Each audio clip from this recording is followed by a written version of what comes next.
В Выжме на неделе завершился 10-й съезд межрегионального общественного движения коми-ижемцев «Изватас». Традиционно в этот северный район съехались делегаты из Ямала, Нарьян-Мара, Ханты-Мансийского автономного округа Мурманской области. Это помимо наших. О чем говорили, знает Виктория Науменко.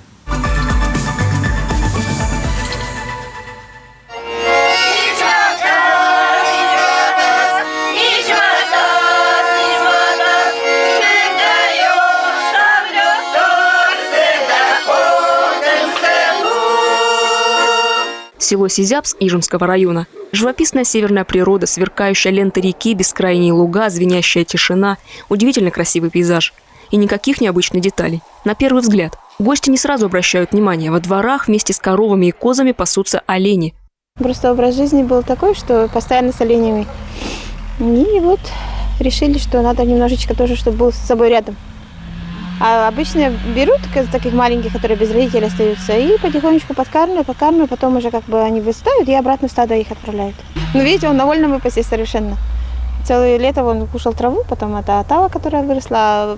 Обязательно должен быть ягель. Без ягеля он умрет сразу же. Оленя зовут Сирота, потому что остался без родителей. Ему 14 лет. Для ездового оленя, который бык, который тащит, там грузовые сани, это уже для него очень много. И в упряжке был, грузовые сани тащил, и все. Уже на пенсию вышел заслуженно. Татьяна Канева с супругом оленеводы. Сейчас, как и Сирота, на пенсии. Но много лет каждый год по весне уходили в кочевье на тундровые луга. К зиме возвращались, как и многие местные жители. Именно оленеводство лежит в основе особого уклада коми-ижемцев.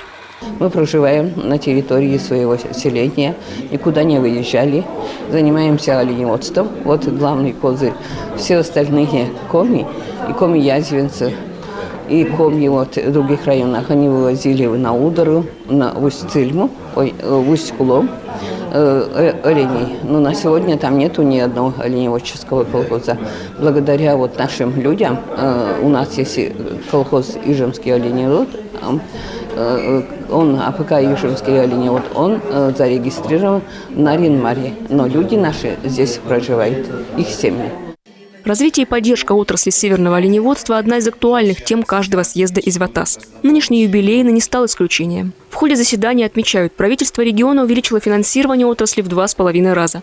Сейчас оно составляет более 100 миллионов рублей. Из достижений последних лет – решение важного социального вопроса ежегодной авиаперевозки до мест кочевий и обратно детей оленеводов. С этого года более безопасным стал и маршрут полетов. Точкой отправки и доставки детей стал город Печора. Конечно, это и оленеводство, вопросы сельского хозяйства, вопросы экологии, вопросы наболевших очень и очень много. Это сохранение, безусловно, коми языка, именно ижемского диалекта. Он в первозданном виде сохранен в тех как раз северных субъектах Российской Федерации. Сохранение самобытной культуры ижемцев. К этому вопросу представители Изватас, как они сами себя называют, относятся особенно трепетно. Сейчас они живут по всему северу России. И вдали от исторической родины стараются всеми путями сохранять традиции. Как им это удается и с какими проблемами приходится сталкиваться, каждые 4 года обсуждают на съезде в Ижме. Задачи ставим такие, что, во-первых, это объединение всех ижемцев.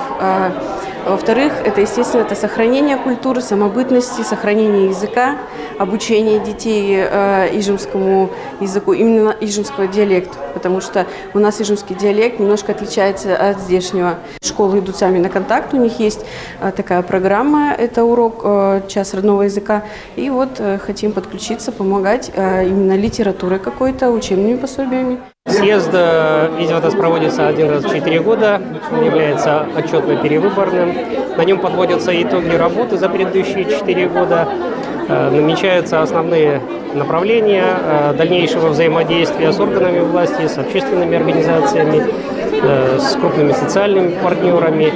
И сегодняшний съезд, он не исключение, собрал более 40 делегатов из 6 субъектов Российской Федерации, там, где у нас присутствует Изватас. Каждые 4 года на съездах обсуждают вопросы из самых разных сфер, озвучивают и решают проблемы от транспортировки оленеводов до изготовления и закупки национальных костюмов.